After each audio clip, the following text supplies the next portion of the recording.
Hello, जय हिंद, नमस्कार दोस्तों। आप सभी का स्वागत है आपके अपने YouTube channel online GK free classes में। आज के इस क्लास में हम रेलवे ग्रुप डी परीक्षा 2025 के लिए नवा मॉडल पेपर लेकर आए हैं और इस नए मॉडल पेपर के अंदर हम बहुत ही इंपॉर्टेंट क्वेश्चनों को कवर करेंगे। और मेरे भाई ये सभी क्वेश्चन आपके रेलवे ग्रुप डी एग्जाम 2025 के लिए इंपॉर्टेंट रहेंगे, इसलिए इस नए मॉडल पेपर को आपको कंप्लीट देखना है और इस नए मॉडल पेपर के एंड में आपको बताना है कि आपके टोटल कितने क्वेश्चन सही होते हैं। और यदि आप इस चैनल से पहली बार जुड़े हैं तो चैनल को कर लेना सब्सक्राइब और बेल आइकन को प्रेस करना, ताकि ऐसी शानदार क्लास का नोटिफिकेशन आपको सबसे पहले देखने को मिले।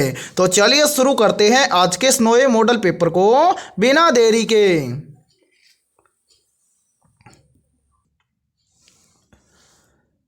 पहला प्रश्न है आप सभी के सामने, नीचे दी गई श्रृंखला श्रेणी में प्रश्न चिन्ह के स्थान पर आने वाली संख्या को ज्ञात करें। यानी कि पहला प्रश्न आप सभी के सामने सीरीज से संबंधित प्रश्न दिया गया है और आपसे पूछा गया है कि इस सीरीज में इस प्रश्न चिन्ह के स्थान पर कौन सी संख्या आएगी। तो इस टाइप के प्रश्न को आप एग्जाम में देखते ही फटाफट से कैसे सोल्व करेंगे, तो वो देखिए यहाँ पर। देखिए मेरे भाई, जब भी आपको सीरीज से संबंधित प्रश्न दिया जाए तो आपको क्या करना है, सबसे पहले तो ये देखना है कि सीरीज में आपको क्या क्या दिया गया है। तो यहां पर ध्यान से देखिए, सीरीज में हमें दिया गया है सबसे पहले 70 है, 70 के बाद में 72 है, 72 के बाद में 75 है, 75 के बाद में 77 है, 77 के बाद में 80 और 80 के बाद में हमसे पूछा गया है कि इस प्रश्न चिन्ह के स्थान पर कौन सी संख्या आएगी। तो मेरे भाई इस प्रश्न चिन्ह की हम वैल्यू कैसे ज्ञात करेंगे, तो वो देखिए यहां पर। देखिए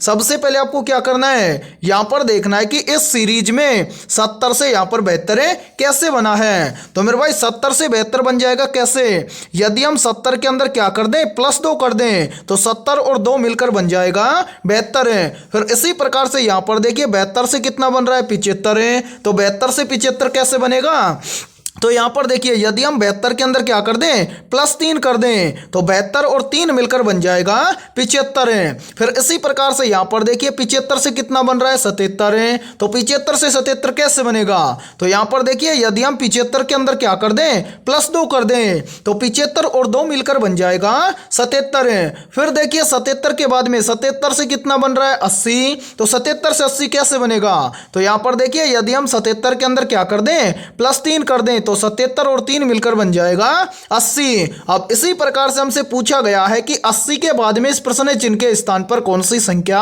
आएगी। तो मेरे भाई प्रश्न चिन्ह की वैल्यू ज्ञात करने से पहले आपको क्या करना है, नीचे जो ये वाली संख्या है इस संख्या को ध्यान से देखना है कि यहां पर हुआ क्या है। तो यहां पर देखिए सबसे पहले हुआ है +2, उसके बाद में हुआ है +3, फिर हुआ है +2, फिर हुआ है +3। यानी कि यहां पर सीरीज चल रहा है +2 +3 +2 +3। तो मेरे भाई यहां पर देखिए अब +3 के बाद में क्या जाएगा, वापस से आ जाएगा +2। यानी कि यदि हम 80 के अंदर क्या कर दें, +2 कर दें तो इस प्रश्न चिन्ह की वैल्यू ज्ञात हो जाएगी। तो यहां पर देखिए यदि हम 80 के अंदर क्या कर दें, +2 कर दें तो 80 और 2 मिलकर बन जाएगा 82। यानी कि इस प्रश्न चिन्ह के स्थान पर संख्या भरी जाएगी 82। अब हमें देखना है कि संख्या 82 किसी ऑप्शन में है, तो आंसर 82 हमें दिया गया है ऑप्शन बी के अंदर है। तो पहले प्रश्न के अंदर ऑप्शन बी हो जाएगा सभी का करेक्ट आंसर है। तो उम्मीद करता हूं कि यह पहला प्रश्न आपको अच्छे से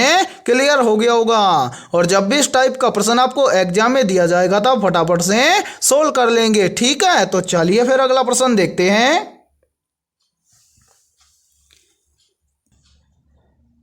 दूसरा प्रश्न है आप सभी के सामने, नीचे दी गई श्रृंखला श्रेणी में प्रश्न चिन्ह के स्थान पर आने वाली संख्या को ज्ञात करें। यानी कि दूसरा प्रश्न भी आप सभी के सामने सीरीज से संबंधित प्रश्न दिया गया है और आपसे पूछा गया है कि इस सीरीज में इस प्रश्न चिन्ह के स्थान पर कौन सी संख्या आएगी। तो मेरे भाई एक काम कीजिए, जल्दी से इस क्लास को रोकिए और इस सीरीज को अपने स्तर से सोल्व करके कमेंट कमेंट सेक्शन के अंदर कमेंट करके बताइए कि इस सीरीज में इस प्रश्न चिन्ह के स्थान पर कौन सी संख्या आएगी। तो उम्मीद करता हूं कि आपने इस प्रश्न को जरूर सोल्व किया होगा। तो आइए देखते हैं कि आपका आंसर है क्या आया है। तो मेरे भाई मैंने अभी आपको बताया है कि सीरीज वाले प्रश्न को एग्जाम में सोल्व कैसे करते हैं। तो सबसे पहले हम क्या करेंगे, सीरीज में देखेंगे कि हमें कौन कौन सी संख्या दी गई है। तो यहां पर ध्यान से देखिए, सीरीज में हमें दिया गया है सबसे पहले 95, 95 के बाद में 90, 90 के बाद में 85, 85 के बाद में 80, 80 के बाद में 75 और 75 के बाद में आपसे पूछा गया है कि इस प्रश्न चिन्ह के स्थान पर कौन सी संख्या आएगी। तो मेरे भाई यहां पर देखिए इस सीरीज को किस लॉजिक के आधार पर सोल्व किया गया है, तो वो देखिए यहां पर देखिए, यहाँ पर देखिए 95 से यहाँ पर 90 कैसे बन जाएगा। तो सर यहाँ पर देखिए यदि हम 95 में से क्या कर दें, -5 कर दें, तो 95 में से -5 करेंगे तो यहाँ पर बन जाएगा 90। सेम इसी प्रकार से यहाँ पर देखिए 90 से 85 कैसे बनेगा। तो यहाँ पर देखिए यदि हम 90 में से भी क्या कर दें, -5 कर दें, तो 90 में से -5 करेंगे तो यहाँ पर बन जाएगा 85। इसी प्रकार से आगे देखिए 85 से कितना बन रहा है, 80, तो 85 से 80 कैसे बनेगा। तो मेरे भाई यहाँ पर देखिए यदि हम 85 में से क्या कर दें, -5 कर दें, तो 85 में से -5 करेंगे तो यहां पर बन जाएगा 80। फिर देखिए 80 के बाद में कितना बन रहा है, 75, तो 80 से 75 कैसे बनेगा। तो यहां पर भी देखिए यदि हम 80 में से क्या कर दें, -5 कर दें, तो 80 में से -5 करेंगे तो यहां पर बन जाएगा 75। अब इसी प्रकार से कंटिन्यू हमसे पूछा गया है कि 75 के बाद में इस प्रश्न चिन्ह के स्थान पर कौन सी संख्या आएगी। तो मेरे भाई प्रश्न चिन्ह की वैल्यू ज्ञात करने से पहले आपको क्या करना है, नीचे जो ये संख्या है इस संख्या को ध्यान से देखना है कि यहां पर हुआ क्या है। तो मेरे भाई यहां पर देखिए 95 से 90 हुआ कैसे, -5 करके, 90 से 85 हुआ कैसे, -5 करके, 85 से 80 हुआ कैसे, -5 करके, 80 से 75 हुआ कैसे, -5 करके। यानी कि यहाँ पर सीरीज चल रहा है -5, -5, -5, -5। तो अब कंटिन्यू आगे भी क्या हो जाएगा, तो मेरे भाई यहाँ पर आगे भी हो जाएगा -5। यानी कि इस प्रश्न चिन्ह की वैल्यू ज्ञात हो जाएगी यदि हम क्या करें, इस 75 में से इस 5 को घटा दें। तो मेरे भाई यहाँ पर देखिए 75 में से यदि हम क्या कर देंगे, -5 कर देंगे, तो 75 में से -5 करेंगे तो यहां पर बच जाएगा 70। यानी कि इस प्रश्न चिन्ह के स्थान पर संख्या भरी जाएगी 70। अब हमें देखना है कि संख्या 70 किसी ऑप्शन में है। तो आंसर 70 में दिया गया है ऑप्शन सी के अंदर है। तो दूसरे प्रश्न के अंदर ऑप्शन सी हो जाएगा सभी का करेक्ट आंसर है। तो उम्मीद करता हूं कि दूसरा प्रश्न भी आप सभी को अच्छे से समझ में आ गया होगा। और जब भी इस टाइप का प्रश्न आपको एग्जाम में दिया जाएगा तो आप फटाफट से सोल्व कर लेंगे, ठीक है। और जिन भी अभ्यर्थियों का आंसर 70 आया था उनकी तैयारी बेहतर है और वो इस टाइप के प्रश्न को एग्जाम में आसानी से सोल्व भी कर लेंगे, ठीक है। तो चलिए फिर अगला प्रश्न देखते हैं।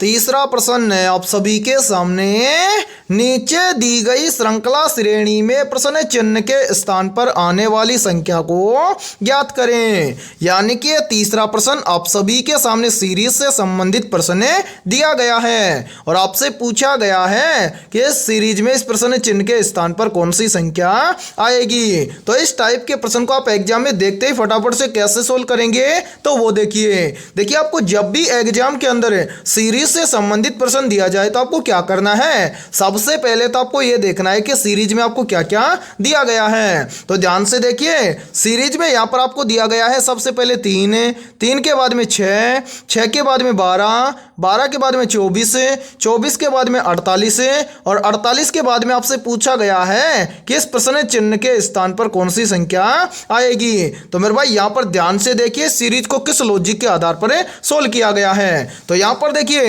3 से यहाँ पर 6 बन जाएगा कैसे, तो सर यहाँ पर 3 से 6 बन जाएगा यदि हम 3 का क्या कर दें, 2 गुना कर दें, तो 3 का 2 गुना बन जाएगा 6। इसी प्रकार से देखिए 6 से कितना बन रहा है 12, 6 से 12 कैसे बनेगा, तो यहाँ पर भी देखिए यदि हम 6 का क्या कर दें 2 गुना कर दें, तो 6 का 2 गुना बन जाएगा 12। फिर देखिए 12 से कितना बन रहा है 24, तो 12 से 24 कैसे बनेगा, तो यहाँ पर भी देखिए यदि हम 12 का क्या कर दें 2 गुना कर दें, तो 12 का 2 गुना होता है 24। इसी प्रकार से यहाँ पर देखिए 24 से कितना बन रहा है 48 से। 24 से 48 कैसे बनेगा?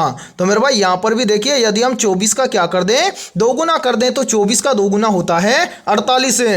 अब इसी प्रकार से कंटिन्यू हमसे पूछा गया है कि 48 के बाद में इस प्रश्न चिन्ह के स्थान पर कौन सी संख्या आएगी। तो मेरे भाई प्रश्न चिन्ह की वैल्यू ज्ञात करने से पहले आपको क्या करना है, नीचे जो ये संख्या आई है इस संख्या को यहाँ पर ध्यान से देखना है कि हुआ क्या है यहाँ पर। ठीक है, तो यहाँ पर देखिए मेरे भाई 3 से 6 बनाए कैसे, दोगुना करने से।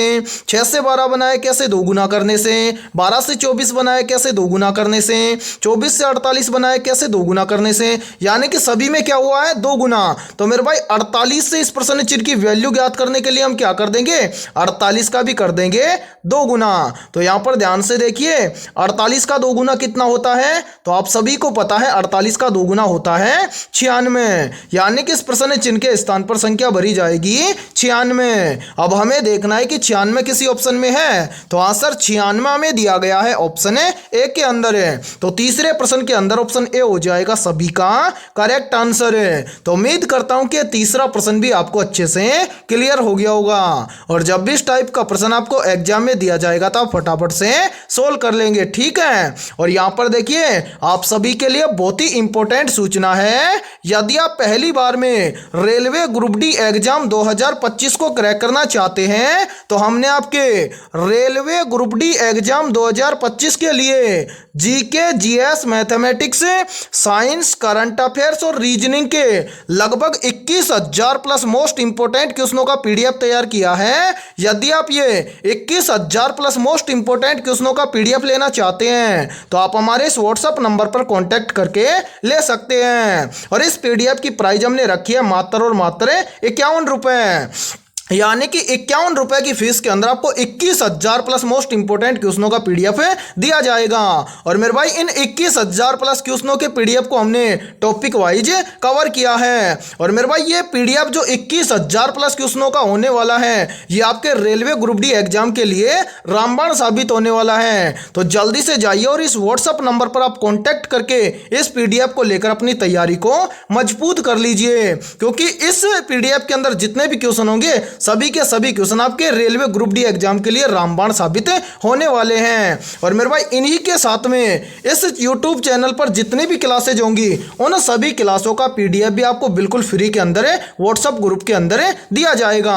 यानी कि जब आप ये पीडीएफ लेने जाओगे व्हाट्सएप पर तो वहां पर आपको व्हाट्सएप ग्रुप के अंदर ऐड कर दिया जाएगा। और व्हाट्सएप ग्रुप के अंदर आपको यहाँ पर जितनी भी क्लासेज होंगी उन सभी क्लासों का लिंक भी वहां पर मिल जाएगा। और साथ में उन सभी क्लासों का फ्री पीडीएफ भी आपको व्हाट्सएप ग्रुप के अंदर दिया जाएगा। तो जो भी अभ्यर्थी लेना चाहता है व्हाट्सएप नंबर पर कांटेक्ट करके ले सकता है। ठीक है, तो चलिए फिर अगला प्रश्न देखते हैं। चौथा प्रश्न है आप सभी के सामने, नीचे दिए गए प्रश्न में प्रश्न चिन्ह के स्थान पर आने वाली संबंधित संख्या को ज्ञात करें। यानी कि चौथा प्रश्न आप सभी के सामने नंबर एनालॉजी से संबंधित प्रश्न दिया गया है और आपसे पूछा गया है कि इस प्रश्न चिन्ह के स्थान पर कौन सी संख्या आएगी। तो मेरे भाई इस टाइप के प्रश्न को आप एग्जाम में देखते ही मात्र 2 से 3 सेकंड में फटाफट से सोल्व कैसे करेंगे, तो वो देखिए जब भी इस टाइप का प्रश्न आपको एग्जाम में दिया जाए तो आप सबसे पहले क्या करेंगे, तो इस टाइप के प्रश्न में आप सबसे पहले यहां पर देखेंगे कि यहां पर 9 से 90 कैसे बना है। यानी कि जिस प्रकार से 9 से यहां पर 90 बना है सेम इसी प्रकार से हम यहां पर बताएंगे कि 10 से इस प्रश्न चिन्ह के स्थान पर कौन सी संख्या आएगी या इस प्रश्न चिन्ह के स्थान पर क्या लिखा जाएगा। अब 90% स्टूडेंट यहां पर ऐसे होंगे जो रेलवे ग्रुप डी एग्जाम की तैयारी पहली बार कर रहे होंगे और वो इस प्रश्न को कैसे सोल्व करेंगे, तो वो देखिए वो यहां पर देखेंगे कि सर 9 से यहां पर 90 बन जाएगा कैसे, तो देखिए वो यहां पर क्या करेंगे, इस 9 का मल्टीप्लाई कर देंगे 10 के साथ में, यानी कि 9 दाई के हो जाएगा 90। और यहां पर 90 हमारे सामने दिया भी गया है। फिर वो क्या काम करेंगे, यही सेम लॉजिक लगाएंगे इस 10 के अंदर और इस प्रश्न चिन्ह की वैल्यू ज्ञात करेंगे। तो करेंगे क्या, सेम इसी 9 की तरह इस 10 का भी वो क्या कर देंगे 10 के साथ में मल्टीप्लाई कर देंगे। तो 10 का मल्टीप्लाई 10 के साथ में करेंगे तो यहां पर आ जाएगा जाएगा 100। अब हमें देखना है कि 100 किसी ऑप्शन में है, तो मेरे भाई ध्यान से देखिए किसी भी ऑप्शन के अंदर हमें 100 नहीं दिया गया है, यानी कि इस लॉजिक के आधार पर हम इस प्रश्न को सोल्व नहीं कर सकते हैं। तो मेरे भाई जब प्रश्न एक लॉजिक से सोल्व ना हो तो आपको क्या करना है, दूसरा लॉजिक लगाना है। अब एग्जाम में आप दूसरा लॉजिक कब लगाएंगे, जब आपको दूसरा लॉजिक याद होगा। तो मेरे भाई यहां पर देखिए इस दूसरे लॉजिक के आधार पर इस प्रश्न को कैसे सोल्व किया गया है, तो वो देखिए यहां पर देखिए मेरे भाई, यहां पर 9 से 90 बनाने के लिए लॉजिक लगाया गया है क्या। सबसे पहले तो इस 9 का किया गया है स्क्वायर। 9 का स्क्वायर कितना होता है, तो आप सभी को पता है 9 का स्क्वायर होता है 81। और मेरे भाई क्या किया गया है, अब 81 से 90 बनाने के लिए इसी 9 को इस 81 के अंदर जोड़ा गया है। तो 81 के अंदर 9 को जोड़ देंगे तो 81 और 9 हो जाएगा 90। और मेरे भाई ध्यान से देखिए 90 यहां पर आप सभी के सामने दिया गया है। अब क्या करेंगे, यही सेम लॉजिक हम लगाएंगे इस 10 के अंदर और 10 से इस प्रश्न चिन्ह की वैल्यू ज्ञात करेंगे। तो करेंगे क्या, सबसे पहले तो इस 10 का हम कर देंगे यहां पर स्क्वायर। 10 का स्क्वायर कितना होता है, तो आप सभी को पता है कि 10 का स्क्वायर होता है 100। अब क्या करेंगे, क्या इस यानी कि क्या इस 100 के अंदर हम +9 करेंगे, तो नहीं मेरे भाई यहां पर आपको 100 के अंदर +9 नहीं करना है, क्योंकि 100 के अंदर यदि हम +9 करते हैं तो यहां पर बनता है 109। और 109 यहां पर ध्यान से देखिए किसी भी ऑप्शन के अंदर नहीं दिया गया है, तो यहां पर आपको 9 को ऐड नहीं करना है। यहां पर ध्यान से समझिए, यहां पर पहले 9 का स्क्वायर किया गया है, 9 का स्क्वायर होता है 81। और मेरे भाई 81 के अंदर इसी 9 को ऐड करके यहां पर लिखा गया है 90। अब यहां पर हम क्या करेंगे, इस 100 के अंदर इस 9 को ना ऐड कर क्या करेंगे, इसी 10 को ऐड करेंगे। ठीक है, तो मेरे भाई यहां पर ध्यान से देखिए 10 का स्क्वायर हो जाएगा कितना 100, और 100 के अंदर हम क्या करेंगे, इसी 10 को ऐड कर देंगे। तो 100 के अंदर 10 को ऐड करेंगे तो 100 और 10 मिलकर बन जाएगा 110, यानी कि इस प्रश्न चिन्ह के स्थान पर संख्या भरी जाएगी 110। अब क्या हमें 110 किसी ऑप्शन में दिया गया है, तो हाँ सर 110 हमें दिया गया है ऑप्शन ए के अंदर। तो चौथे प्रश्न के अंदर ऑप्शन ए हो जाएगा सभी का करेक्ट आंसर। तो उम्मीद करता हूं कि चौथा प्रश्न भी आपको अच्छे से क्लियर हो गया होगा। और जब भी इस टाइप के प्रश्न आपको एग्जाम में दिए जाएंगे तो आप फटाफट से सोल्व कर लेंगे। ठीक है, तो चलिए फिर अगला प्रश्न देखते हैं।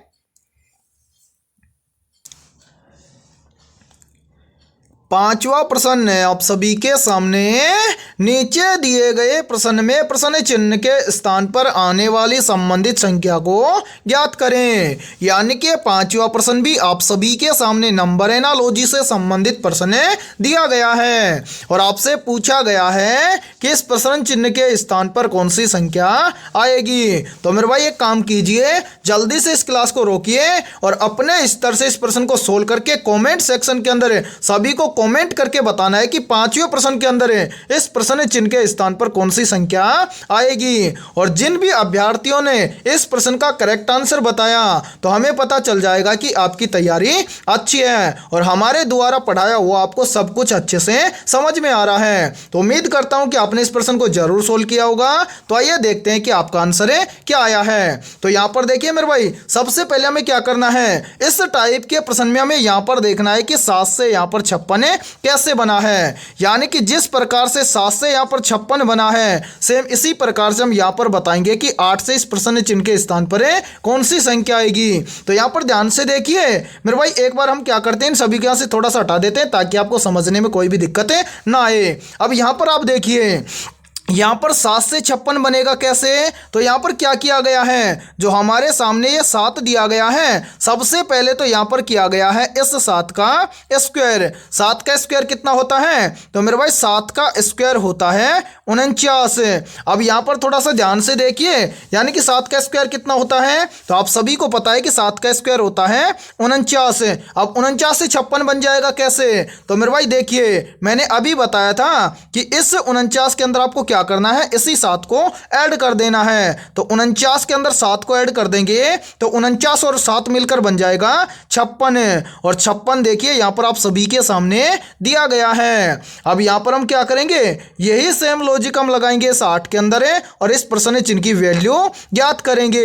तो करेंगे क्या, इस 7 की तरह इस 8 का भी हम कर देंगे सबसे पहले स्क्वायर। 8 का स्क्वायर कितना होता है, तो आप सभी को पता है कि 8 का स्क्वायर होता है 64। अब क्या करेंगे, इस 64 के अंदर मेरे भाई इसी 8 को ऐड कर देंगे। तो 64 के अंदर 8 को ऐड करेंगे तो 64 और 8 मिलकर बन जाएगा 72। अब हमें देखना है कि 72 किसी ऑप्शन में है, तो हाँ सर 72 हमें दिया गया है ऑप्शन है सी के अंदर है। तो मेरे भाई यहाँ पर 5वें प्रश्न के अंदर ऑप्शन सी हो जाएगा सभी का करेक्ट आंसर है। यानी कि इस प्रश्न चिन्ह के स्थान पर संख्या भरी जाएगी 72 है और 72 में दिया गया है ऑप्शन है सी के अंदर है। तो उम्मीद करता हूं कि 5वां प्रश्न भी आपको अच्छे से क्लियर हो गया होगा।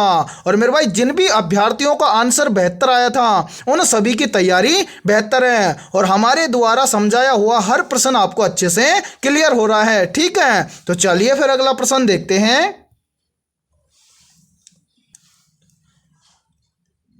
छठा प्रश्न है आप सभी के सामने, कौन सा अमल चींटियों के डंक में पाया जाता है। मोस्ट इंपोर्टेंट प्रश्न है ये। ऑप्शन ए है एसिटिक अम्ल है, ऑप्शन बी है फॉर्मिक अम्ल है, ऑप्शन सी है सिट्रिक अम्ल है और ऑप्शन डी है लैक्टिक अम्ल है। तो मेरे भाई देखिए इन चारों में से करेक्ट आंसर हो जाएगा सभी का ऑप्शन है बी, यानी कि फॉर्मिक अम्ल चींटियों के डंक में पाया जाता है। या फिर हम यहां पर बोल सकते हैं कि चींटियों के डंक में पाया जाने वाला अम्ल है फॉर्मिक अम्ल है। तो छठे प्रश्न के अंदर करेक्ट आंसर हो जाएगा सभी का ऑप्शन है बी। तो चलिए फिर अगला प्रश्न देखते हैं। 7वां प्रश्न है आप सभी के सामने, विद्युत प्रतिरोध का एसआई मात्रक क्या है। ऑप्शन ए है वोल्ट, ऑप्शन बी है ओम, ऑप्शन सी है वाट और ऑप्शन डी है जूल। तो यहां पर देखिए इन चारों में से करेक्ट आंसर हो जाएगा सभी का ऑप्शन है बी, यानी कि विद्युत प्रतिरोध का एसआई मात्रक होता है ओम। तो 7वें प्रश्न के अंदर करेक्ट आंसर हो जाएगा सभी का ऑप्शन है बी। और मेरे भाई देखिए यदि ये क्लास आपको पसंद आ रही है तो जल्दी से एक बार इस क्लास को लाइक कर दीजिए और यदि आप इस चैनल से पहली बार जुड़े हैं तो चैनल को कर लेना सब्सक्राइब और बेल आइकन को प्रेस करना ताकि ऐसे ही शानदार क्लास का नोटिफिकेशन आपको सबसे पहले देखने को मिले। और इस क्लास के अंदर आपको एंड तक बने रहना है क्योंकि इस क्लास के अंदर बहुत ही इंपॉर्टेंट क्वेश्चन होने वाले हैं। और मेरे भाई ये सभी क्वेश्चन आपके रेलवे ग्रुप डी एग्जाम 2025 के लिए भी रामबाण साबित होने वाले हैं, इसलिए सभी अभ्यर्थियों को इस क्लास के अंदर एंड तक बने रहना है। और इस क्लास के एंड में आपको बताना है कि आपके टोटल कितने क्वेश्चन सही होते हैं। तो चलिए फिर अगला प्रश्न देखते हैं। 8वां प्रश्न है आप सभी के सामने, किस प्रक्रिया के कारण हवा में बादल बनते हैं। वेरी वेरी इंपॉर्टेंट प्रश्न है ये, तो जल्दी से बताइए इन चारों में से करेक्ट आंसर है क्या होगा। आपसे पूछा गया है कि किस प्रक्रिया के कारण हवा में बादल बनते हैं। तो यहां पर देखिए इन चारों में से करेक्ट आंसर हो जाएगा सभी का ऑप्शन है ए, यानी कि संघनन प्रक्रिया के कारण हवा में बादल बनते हैं। तो 8वें प्रश्न के अंदर करेक्ट आंसर हो जाएगा सभी का ऑप्शन है ए। तो चलिए फिर अगला प्रश्न देखते हैं। 9वां प्रश्न है आप सभी के सामने, दांडी मार्च यात्रा का नेतृत्व किसने किया था। ऑप्शन ए है महात्मा गांधी जी ने, ऑप्शन बी है पंडित जवाहरलाल नेहरू ने, ऑप्शन सी है सुभाष चंद्र बोस ने और ऑप्शन डी है बाल गंगाधर तिलक ने। तो जल्दी से बताइए इन चारों में से करेक्ट आंसर है क्या होगा। आपसे पूछा गया है कि दांडी मार्च यात्रा का नेतृत्व किसने किया था। तो मेरे भाई यहां पर देखिए इन चारों में से करेक्ट आंसर हो जाएगा सभी का ऑप्शन है ए, यानी कि दांडी मार्च यात्रा का नेतृत्व किया था महात्मा गांधी जी ने। तो 9वें प्रश्न के अंदर करेक्ट आंसर हो जाएगा सभी का ऑप्शन है ए। और यहां पर देखिए एक प्रश्न का आंसर सभी को कमेंट सेक्शन के अंदर कमेंट करके बताना है कि दांडी मार्च यात्रा कब शुरू की गई थी। ठीक है, तो चलिए फिर अगला प्रश्न देखते हैं। 10वां प्रश्न है आप सभी के सामने, अशोक स्तंभ को भारत के किस राज्य से लिया गया है। ऑप्शन ए है बिहार राज्य से, ऑप्शन बी है मध्य प्रदेश राज्य से, ऑप्शन सी है उत्तर प्रदेश राज्य से और ऑप्शन डी है गुजरात राज्य से। तो जल्दी से बताइए इन चारों में से करेक्ट आंसर है क्या होगा। और मेरे भाई आपको इस यूट्यूब चैनल से रेलवे ग्रुप डी एग्जाम तक आपको जुड़े रहना है, क्योंकि इस यूट्यूब चैनल पर आपको सबसे बेस्ट कंटेंट दिया जाएगा। और यदि आप इस चैनल से रेलवे ग्रुप डी एग्जाम तक आप यदि लगातार जुड़े रहते हैं तो मैं आपको गारंटी दिलाता हूं कि आप पहली बार के अंदर रेलवे ग्रुप डी एग्जाम 2025 को क्रैक कर पाएंगे। ठीक है, और यहां पर देखिए इन चारों में से करेक्ट आंसर हो जाएगा सभी का ऑप्शन है सी, यानी कि अशोक स्तंभ को भारत के उत्तर प्रदेश राज्य से लिया गया है। तो मेरे भाई 10वें प्रश्न के अंदर करेक्ट आंसर हो जाएगा सभी का ऑप्शन है सी। और देखिए आपके जितने भी दोस्त रेलवे ग्रुप डी एग्जाम 2025 की तैयारी कर रहे हैं तो उनके पास भी इस क्लास को ज्यादा से ज्यादा शेयर करें। ठीक है, तो चलिए फिर अगला प्रश्न देखते हैं। 11वां प्रश्न है आप सभी के सामने, पितरस का स्राव किस अंग में होता है? ऑप्शन ए है यकृत यानी कि लीवर में, ऑप्शन बी है अग्नाशय में, ऑप्शन सी है आमाशय में और ऑप्शन डी है छोटी आंत में। तो मेरे भाई यहां पर देखिए आप सभी का करेक्ट आंसर हो जाएगा ऑप्शन है ए, यानी कि पितरस का स्राव होता है यकृत यानी कि लीवर ग्रंथि में। तो करेक्ट आंसर हो जाएगा 11वें प्रश्न के अंदर सभी का ऑप्शन है ए। और मेरे भाई यहां पर देखिए एक प्रश्न का आंसर सभी को कमेंट सेक्शन के अंदर कमेंट करके बताना है कि छोटी आंत की लंबाई कितनी होती है। ठीक है, तो चलिए फिर अगला प्रश्न देखते हैं।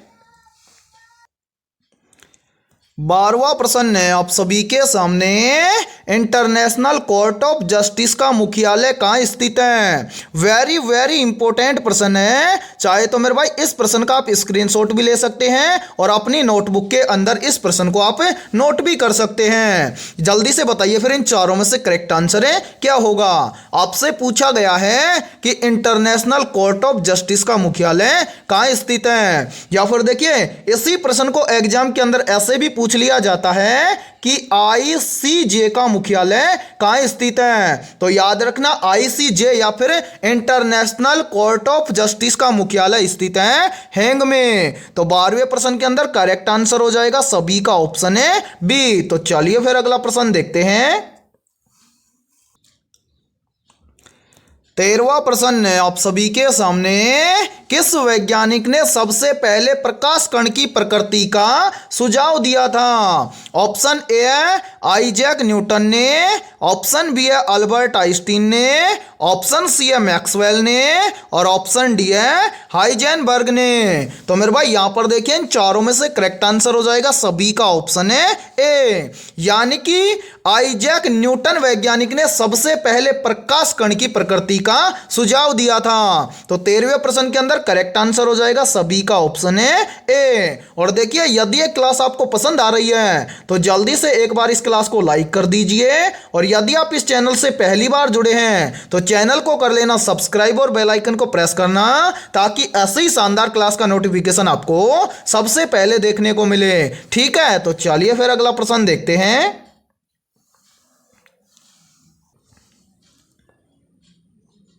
14वां प्रश्न है आप सभी के सामने, दक्षिणी बुग्याल किस भारतीय राज्य में पाए जाते हैं? ऑप्शन ए है हिमाचल प्रदेश राज्य में, ऑप्शन बी है उत्तराखंड राज्य में, ऑप्शन सी है सिक्किम राज्य में और ऑप्शन डी है अरुणाचल प्रदेश राज्य में। तो यहां पर देखिए इन चारों में से करेक्ट आंसर हो जाएगा सभी का ऑप्शन है बी, यानी कि दक्षिणी बुग्याल भारत के उत्तराखंड राज्य में पाए जाते हैं। तो 14वें प्रश्न के अंदर करेक्ट आंसर हो जाएगा सभी का ऑप्शन है बी। तो चलिए फिर अगला प्रश्न देखते हैं।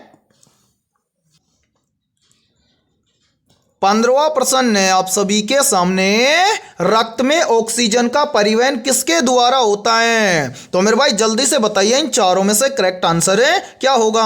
और यह प्रश्न मैं पिछले मॉडल पेपर के अंदर करवा भी चुका हूं, वहां पर आपसे पूछा गया था कि हीमोग्लोबिन का मुख्य क्या कार्य होता है। तो वहां पर आपका आंसर था कि हीमोग्लोबिन का मुख्य कार्य होता है रक्त में ऑक्सीजन का परिवहन करना। अब यहां पर इस प्रश्न को घुमाकर आपसे पूछा पूछा गया है, यहां पर आपसे पूछा गया है कि रक्त में ऑक्सीजन का परिवहन किसके द्वारा होता है। तो यहां पर देखिए इन चारों में से करेक्ट आंसर हो जाएगा सभी का ऑप्शन है बी, यानी कि रक्त में ऑक्सीजन का परिवहन होता है हीमोग्लोबिन के द्वारा। तो 15वें प्रश्न के अंदर करेक्ट आंसर हो जाएगा सभी का ऑप्शन है बी। और मेरे भाई इंपॉर्टेंट प्रश्न है ये, चाहे तो आप इस प्रश्न को नोट भी कर सकते हैं। और आपको क्या करना है, इस तरह के प्रश्न को अच्छे से तैयार करना है, चाहे एग्जाम में किसी भी तरह से आपको प्रश्न पूछा जाए। ठीक है, तो चलिए फिर अगला प्रश्न देखते हैं। 16वां प्रश्न है आप सभी के सामने, आवर्त सारणी में तत्वों का क्रम किसके आधार पर निर्धारित होता है। ऑप्शन ए परमाणु संख्या के आधार पर है, ऑप्शन बी है परमाणु भार के आधार पर है, ऑप्शन सी है घनत्व के आधार पर है, और ऑप्शन डी है आयतन के आधार पर है। तो जल्दी से बताइए इन चारों में से करेक्ट आंसर है क्या होगा। आपसे पूछा गया है कि आवर्त सारणी में तत्वों का क्रम किसके आधार पर निर्धारित होता है। तो मेरे भाई यहां पर देखिए 16वें प्रश्न के अंदर करेक्ट आंसर हो जाएगा सभी का ऑप्शन है ए, यानी कि आवर्त सारणी में तत्वों का क्रम निर्धारित होता है परमाणु संख्या पर। तो 16वें प्रश्न के अंदर करेक्ट आंसर हो जाएगा सभी का ऑप्शन है ए। तो चलिए फिर अगला प्रश्न देखते हैं।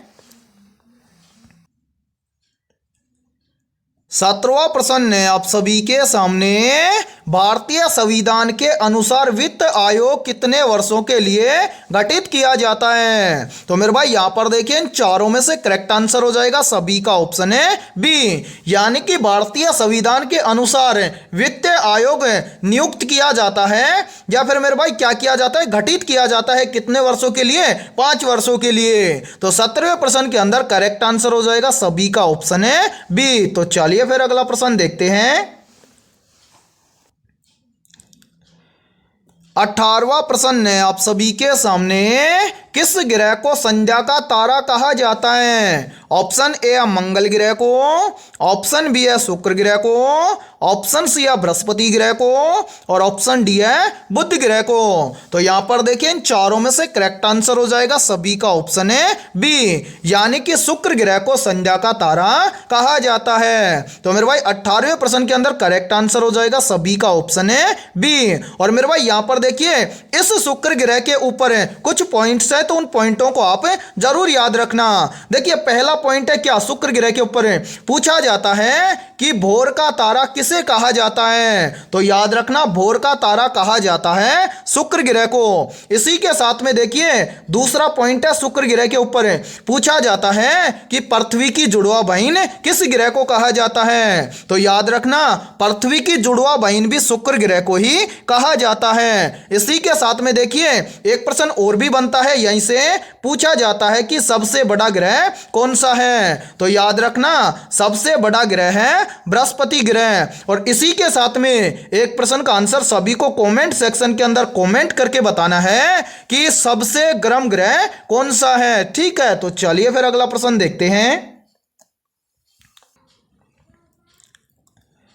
19वां प्रश्न है आप सभी के सामने, भारतीय राष्ट्रीय आंदोलन में सविनय अवज्ञा आंदोलन कब शुरू हुआ था। तो मेरे भाई यहां पर देखिए इन चारों में से करेक्ट आंसर हो जाएगा सभी का ऑप्शन है बी, यानी कि राष्ट्रीय आंदोलन या फिर भारतीय राष्ट्रीय आंदोलन में सविनय अवज्ञा आंदोलन 1930 में शुरू हुआ था। तो 19वें प्रश्न के अंदर करेक्ट आंसर हो जाएगा सभी का ऑप्शन है बी। और मेरे भाई देखिए एक प्रश्न और है और बहुत ही इंपॉर्टेंट प्रश्न है, चाहे तो आप इस प्रश्न को आप जरूर अपनी नोटबुक के अंदर नोट करना, क्योंकि यह प्रश्न बार बार एग्जाम के अंदर पूछा जाता है कि जलियांवाला बाग हत्याकांड कब हुआ था। तो याद रखना जलियांवाला बाग हत्याकांड हुआ था 13 अप्रैल 1919 के अंदर हुआ था। कौन सा, जलियांवाला बाग हत्याकांड। तो इस पॉइंट को आप जरूर याद रखना, ठीक है, क्योंकि बार बार एग्जाम के अंदर यह प्रश्न रिपीट होता है। और साथ में यह भी पूछा जाता है कि जो जलियांवाला बाग हत्याकांड 13 अप्रैल 1919 के अंदर हुआ था, यह कहां पर हुआ था। तो याद रखना जलियांवाला बाग हत्याकांड 13 अप्रैल 1919 में जो हुआ था ये पंजाब अमृतसर के अंदर हुआ था। ठीक है, इसी के साथ में एक प्रश्न और है और बहुत ही इंपॉर्टेंट प्रश्न है, ये भी पूछा जाता है कि रोलैक्ट एक्ट कानून कब पारित किया गया था। तो याद रखना, रोलैक्ट एक्ट कानून पारित किया गया था 1919 के अंदर है। और मेरे भाई 19वें प्रश्न के अंदर करेक्ट आंसर हो जाएगा सभी का ऑप्शन है बी। और इसी के साथ में देखिए, आप सभी के लिए बहुत ही इंपॉर्टेंट सूचना है, यदि आप पहली बार में रेलवे ग्रुप डी एग्जाम 2025 को क्रैक करना चाहते हैं तो हमने आपके रेलवे ग्रुप डी एग्जाम 2025 के लिए ऑल सब्जेक्ट में टॉपिक वाइज क्या किया गया है, लगभग 21,000 प्लस मोस्ट इंपोर्टेंट क्वेश्चनों का पीडीएफ हमने तैयार किया है।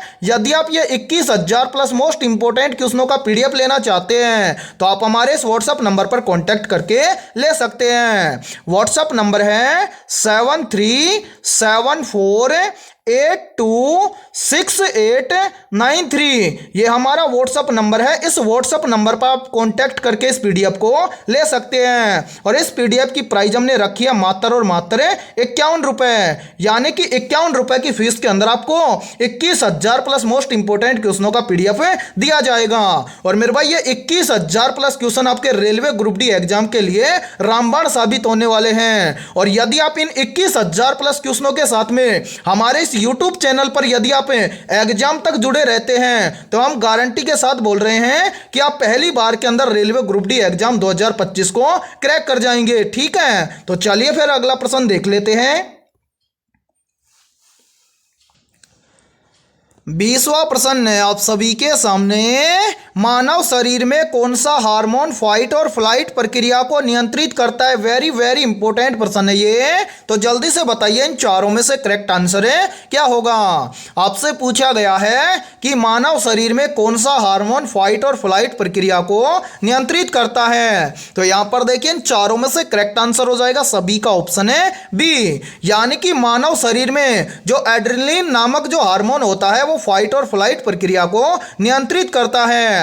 तो 20वें प्रश्न के अंदर करेक्ट आंसर हो जाएगा सभी का ऑप्शन है बी। तो मेरे भाई आज की इस क्लास के अंदर इतना ही। यदि यह क्लास आपको पसंद आई है तो जल्दी से एक बार इस क्लास को लाइक कर दीजिए। और यदि आप इस चैनल से पहली बार जुड़े हैं तो चैनल को कर लेना सब्सक्राइब और बेल आइकन को प्रेस करना, ताकि ऐसे ही शानदार क्लास का नोटिफिकेशन आपको सबसे पहले देखने को मिले। और आज की इस क्लास के अंदर हमने 20 बहुत ही इंपॉर्टेंट क्वेश्चन करवाए हैं। तो इन 20 में से आपके कितने क्वेश्चन सही हुए हैं सभी को कमेंट सेक्शन के अंदर कमेंट करके बताना है। और जिन भी अभ्यर्थियों के इन 20 प्रश्नों में से लगभग 18 प्लस प्रश्न सही हुए हैं तो उनकी तैयारी बेहतर है। तो फिर मिलते हैं ऐसे बेहतरीन क्वेश्चनों के साथ सुबह 11 बजे।